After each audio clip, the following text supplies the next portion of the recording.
Gulf മേഖല കേന്ദ്രീകരിച്ചുള്ള ആക്രമണം ഇറാൻ തുടരുകയാണ്. അതിന്റെ തോത് കഴിഞ്ഞ കുറെ ദിവസങ്ങളായി വർദ്ധിച്ചിരിക്കുന്നതെന്ന് നമുക്കറിയാം. ഇന്നലെയും കാര്യമായിട്ടുള്ള ആക്രമണമാണ് കുവൈറ്റ്, ഒപ്പം തന്നെ ബഹ്റൈൻ, UAE-യിലൊക്കെയും ഉണ്ടായത്. UAE-യിൽ ഇന്നലെ കാര്യമായി തന്നെ ആക്രമണം ഉണ്ടായി. ഏതാണ്ട് രാത്രിയോട് കൂടിയിട്ടാണ് ഈ ഖോർഫഖാനിൽ ഇത്തരത്തിൽ ഒരു ആക്രമണം ഉണ്ടാകുന്നത്. ഖോർഫഖാനിൽ പോർട്ടിന് സമീപം ഒരു ആക്രമണം ഉണ്ടായിട്ടുണ്ട് എന്നും ഒപ്പം തന്നെ ഒരു നേപ്പാൾ സ്വദേശിക്ക് ഗുരുതരമായി പരിക്കേറ്റതായിട്ടും ഉള്ള വിവരങ്ങൾ ഔദ്യോഗികമായി തന്നെ സ്ഥിരീകരിച്ച് പറയുന്നുണ്ട്.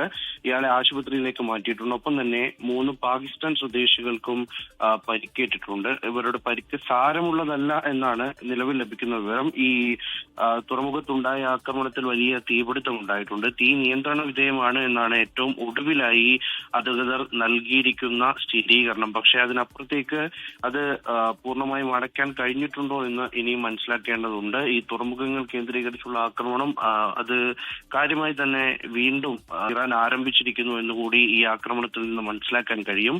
ഒപ്പം കുവൈറ്റിലേക്ക് വരികയാണെങ്കിൽ ഇന്ന് കുവൈറ്റിൽ രാവിലെ കാര്യമായിട്ടുള്ള ആക്രമണം ഉണ്ടായിട്ടുണ്ടെന്ന് മനസ്സിലാകുന്നു. പക്ഷെ ഒരു തവണയാണ് നിലവിൽ ഇതുവരെ ആക്രമണം ഉണ്ടായതായി മനസ്സിലാകുന്നത്. ഏതൊക്കെ തരത്തിൽ നാശനഷ്ടങ്ങൾ ഉണ്ടായിട്ടുണ്ട്, ആളപായമുണ്ടോ എന്നുള്ളതൊന്നും വ്യക്തമല്ല.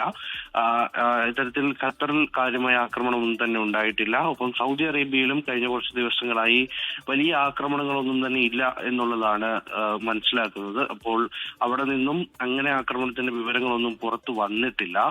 പ്രധാനമായിട്ടും ഈ UAE-യും കുവൈറ്റും കേന്ദ്രീകരിച്ച് ഉള്ള ആക്രമണങ്ങൾ നടക്കുന്നു. ബഹ്റൈനിലും സ്ഥിരമായി ആക്രമണം രാവിലെ ഇങ്ങനെ തുടർന്നുകൊണ്ടിരിക്കുകയാണ്.